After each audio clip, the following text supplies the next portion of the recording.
నమస్తే, నేను Pavan Kumar, Dhanvantari acupuncture nature cure centre, Kodad, Suryapet జిల్లా. ఈ అక్టోబర్ నవంబర్ మాసాల్లో చాలామంది 41 రోజుల మండల దీక్షలు తీసుకుంటూ ఉంటారు. వారు తీసుకునే దీక్ష ఏదైనా సరే నియమాలు మాత్రం సాధారణంగా ఒకటే ఉంటాయి. ఆక్యుపంచర్ ప్రకారం ఆ నియమాలు ఎలా పాటించాలి, వాటిని పాటించడం వల్ల ఎటువంటి ఆరోగ్య సమస్యలు దూరం అవుతాయి అనేది ఈ వీడియోలో చూద్దాం. నియమాల్లో మొదటగా ఉదయాన్నే నిద్రలేవటం, అంటే 3 నుంచి 4 గంటల లోపు నిద్రలేవటం వల్ల మానసిక ప్రశాంతత ఉంటుంది. పైగా ఇది పంచభూతాల్లో ఎయిర్ ఎలిమెంట్, అంటే గాలికి సంబంధించిన సమయం. ఆక్యుపంచర్ ప్రకారం ఈ సమయంలో శరీరంలోని వ్యర్థాలు ఎక్కువగా విసర్జింపబడాలి. ఈ సమయంలో నిద్రలేవటం వల్ల, కాలకృత్యాలు తీర్చుకోవటం వల్ల శరీరంలో ఉన్న వ్యర్థాలు ఎక్కువగా విసర్జింపబడే అవకాశం ఉంటుంది. కాబట్టి ఆరోగ్యం పరంగా ఈ సమయంలో నిద్రలేవడం అనేది చాలా మంచిది. రెండవది చల్లటి నీటి స్నానం. చల్లటి నీటి స్నానం అనేది శరీరాన్ని ఉత్తేజపరుస్తుంది. శరీరంలో రక్త ప్రసరణ బాగా జరుగుతుంది. కండరాలకు సంబంధించిన నొప్పులు తగ్గుతాయి.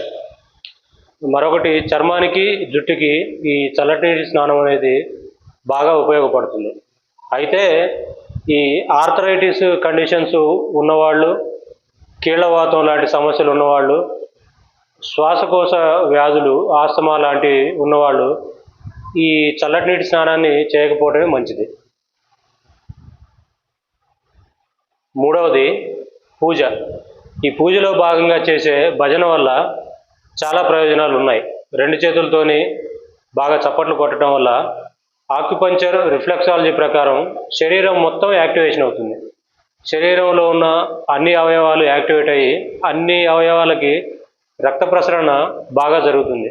దాంతోపాటు సుజోకు ప్రకారం చేతిలో ఉన్న ఎనర్జీ పాయింట్స్ మొత్తం యాక్టివేట్ అవుతాయి. అందువల్ల చిన్న చిన్న నొప్పులు లాంటివి ఉన్న ఈ భజన చేయడం వల్ల చాలా రిలీఫ్ కలుగుతుంది. నాలుగవది చెప్పులు లేకుండా నడవటం. ఈ చెప్పులు లేకుండా నడవటం వల్ల రిఫ్లెక్సాలజీ ప్రకారం పాదాల్లో ఉన్న పాయింట్స్ మొత్తం యాక్టివేట్ అయ్యి దానివల్ల కూడా శరీరం మొత్తం యాక్టివ్గా ఉంటుంది. దాంతోపాటు ఎర్త్తోని, ఈ భూమితోని కనెక్ట్గా ఉండటం వల్ల చాలా రకాల ఉపయోగాలు ఉన్నాయి. అందులో మొదటిది, ఎక్కువ కాలంగా ఉన్న పుండ్లు ఏవైతే ఉన్నాయో తొందరగా తగ్గే అవకాశం ఉంటుంది. రెండవది, షుగర్ లెవెల్స్ కూడా బాగా కంట్రోల్గా ఉంటాయి చెప్పులు లేకుండా నడవటం వల్ల. మరొకటి, శరీరం మొత్తం ఎప్పుడు యాక్టివ్గా ఉండటానికి అవకాశం ఉంటుంది. నియమాల్లో ఐదవది, ప్రధానమైనది, ఒక పూట భోజనం చేయటం.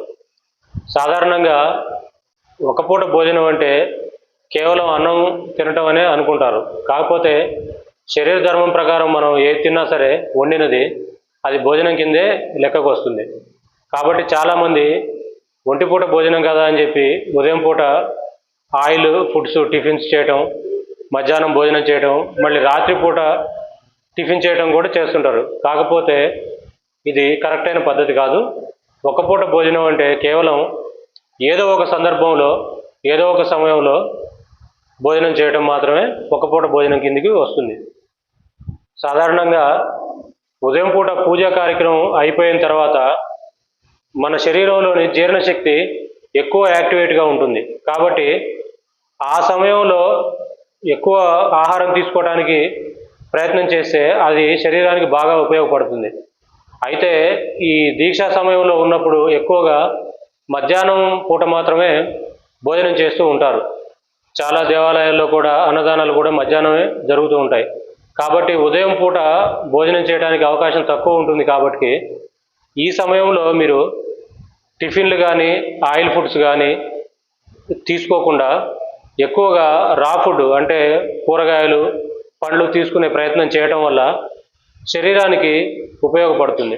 దాంతోపాటు థైరాయిడ్ లాంటి సమస్యలు ఉన్నవాళ్ళు ఉదయం పూట ఈ రా ఫుడ్స్ కానీ, మొలకలు కానీ, పళ్ళు కానీ తీసుకోవటం వల్ల థైరాయిడ్ సమస్య నుంచి చాలా తొందరగా బయటపడగలుగుతారు. దాంతోపాటు ఆర్థరైటిస్ కండిషన్లు ఉన్నవాళ్ళు, కీళ్ళవాతం నొప్పులు, ఇట్లాంటి సమస్యలు ఉన్న వాళ్ళకు కూడా ఎక్కువ పళ్ళు కూరగాయలు తీసుకోవటం, ఒక పూట మాత్రమే ఉడికించిన అన్నం కూరలు తీసుకోవటం వల్ల ఎక్కువ ఫలితం ఉంటుంది. కొత్తగా దీక్ష తీసుకున్న వారికి మామూలుగా అన్నదానాలప్పుడు బాగా ఎక్కువగా వడ్డిస్తుంటారు. ఇది మంచి పద్ధతి కాదు. ఎవరికైనా సరే ఎవరు తినగలిగినంత మాత్రమే తినాలి. పెడుతున్నారుగా అని చెప్పి వీళ్ళు తినకూడదు, తింటున్నారు కదా అని చెప్పి పెట్టేవాళ్ళు కూడా పెట్టకూడదు. అది మంచి పద్ధతి కాదు. దీక్షలో ఉన్నప్పుడు ఆహార నియమం పాటించడం అనేది తప్పనిసరిగా చేయాలి. మధ్యాహ్నం సమయంలో తొందరగా భోజనం చేయండి. ఆలస్యంగా భోజనం చేయడం వల్ల అది సాయంత్రానికి జీర్ణం కాకుండా ఉండిపోయి మరుసటి రోజుకి కాన్స్టిపేషన్కి మరియు గ్యాస్ట్రిక్ సమస్యలకి దారితీస్తుంది. ఇదే వ్యవహారం రోజు జరుగుతూ ఉంటే మీరు దీక్ష ముగిసే టయానికి గ్యాస్ట్రిక్ సమస్యతోని బాధపడుతూ ఉండవలసిన పరిస్థితి వస్తుంది. అందుకని ఆహారం తినే విషయంలో చాలా జాగ్రత్త వహించండి. ఆయిల్ ఫుడ్స్ వాటి జోలికి వెళ్లకుండా ఎక్కువ మొత్తంలో కూరగాయలు, తాజా కూరలు తీసుకోవడానికి ప్రయత్నం చేయండి. మీరు ఏ దీక్షలో ఉన్నా సరే ఈ ఆహార నియమాలు రెగ్యులర్గా పాటిస్తూ ప్రతి వారానికి ఒకసారో 10 రోజులకు ఒకసారో ఉపవాసం చేస్తూ ఉంటే, కేవలం లిక్విడ్ ఫుడ్స్ తీసుకొని కానీ నిమ్మరసం తేనెతో కానీ ఉపవాసం చేయటం వల్ల ఈ 41 రోజు దీక్ష ముగిసే వరకు మీ శరీరం పూర్తిగా డీటాక్సిఫికేషన్ జరిగి పూర్తిగా రీఛార్జ్ అవుతుంది. దానివల్ల గతంలో మీరు ఏదైతే సమస్యలతో బాధపడుతూ ఉన్నారో వాటి నుంచి పూర్తి ఉపశమనం పొందవచ్చు. నిద్ర విషయంలో కూడా ఈ దీక్ష తీసుకున్న వాళ్ళు చాలా జాగ్రత్త వహించాలి. శరీరానికి ఆహారం ఎంత ముఖ్యమో నిద్ర కూడా అంతే ముఖ్యం. సరైన నిద్ర లేకపోవడం వల్ల కూడా అనారోగ్యం పాలు కావాల్సి వస్తుంది. అందువల్ల సాయంత్రం పూట పూజా కార్యక్రమాలు తొందరగా ముగించుకొని సాధ్యమైనంత వరకు 9 నుంచి 10 లోపు నిద్రపోతే మీరు ఉదయం తొందరగా లేస్తారు కాబట్టి శరీరానికి తగినంత విశ్రాంతి అంది బాడీ పూర్తిగా రీఛార్జ్ అవుతుంది. ఆహారం మరియు నిద్ర విషయంలో ఇలాంటి జాగ్రత్తలు తీసుకుంటూ మీరు ఈ 40 రోజుల దీక్షను చేసుకోవటం వల్ల చాలా ఆరోగ్య ప్రయోజనాలు ఉన్నాయి. దాదాపు తాజా కూరగాయలు, పళ్ళు 2 పూటలా తీసుకొని 1 పూట మాత్రమే భోజనం చేయడం వల్ల షుగర్ ఉన్న వాళ్ళకి దాదాపు షుగర్ నార్మల్ స్టేజ్కి వస్తుంది. థైరాయిడ్ది పూర్తిగా నార్మల్ అయ్యే పరిస్థితి ఉంటుంది. ఆర్థరైటిస్, కీళ్లవాతం ఉన్న వాళ్ళకి నొప్పులు చాలా తొందరగా కేవలం 1 వారం 10 రోజుల్లోనే నొప్పులు తగ్గటాన్ని మీరు గమనిస్తారు. అందువల్ల ఆహారం విషయంలో చాలా జాగ్రత్త వహించండి. దీక్షలో ఉన్నప్పుడు సాధారణంగా ఉల్లిగడ్డ, వెల్లుల్లి ఇటువంటివి తీసుకోరు. వీటిని తీసుకోవటం వల్ల తమో గుణం పెరుగుతుందని వాటికి నిషేధం ఉంటుంది. వాటితో పాటు టీ, కాఫీలు కూడా శరీరంలో తమో గుణాన్ని పెంచుతాయి. అందువల్ల వాటిని కూడా దూరంగా ఉంచితే మంచిది.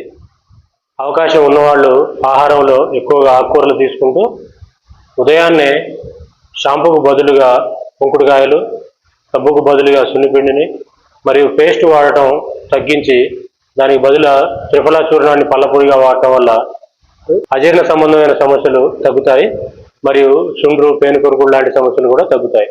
దాంతోపాటు ఆర్థరైటిస్ కండిషన్స్ ఉన్నవాళ్ళు చల్లటి నీళ్లు ఉపయోగించకుండా బోర్ వాటర్ కానీ బావిలో నీళ్లు కానీ వాడటం వల్ల చల్లటి నీటి ప్రభావాన్ని కొంతవరకు తగ్గించుకోవచ్చు. మన శరీరంలో ఉన్న వ్యర్థాలని బయటికి పంపించడానికి, ఎంతో కాలంగా బాధపడుతున్న సమస్యల నుంచి దూరం కావడానికి మనకు వచ్చిన అవకాశం ఈ దీక్ష తీసుకోవడం అనేది. అందువల్ల ఈ దీక్షా నియమాలు ఖచ్చితంగా పాటించడం వల్ల ఇటువంటి సమస్యల నుంచి చాలా తేలిగ్గా, ఎటువంటి ఇబ్బంది లేకుండా న్యాచురల్గా బయటపడవచ్చు. అందువల్ల దీక్షని ఖచ్చితంగా పాటించి ఈ సమస్యల నుంచి ఉపశమనం కలిగించుకుంటారని కోరుతున్నాను.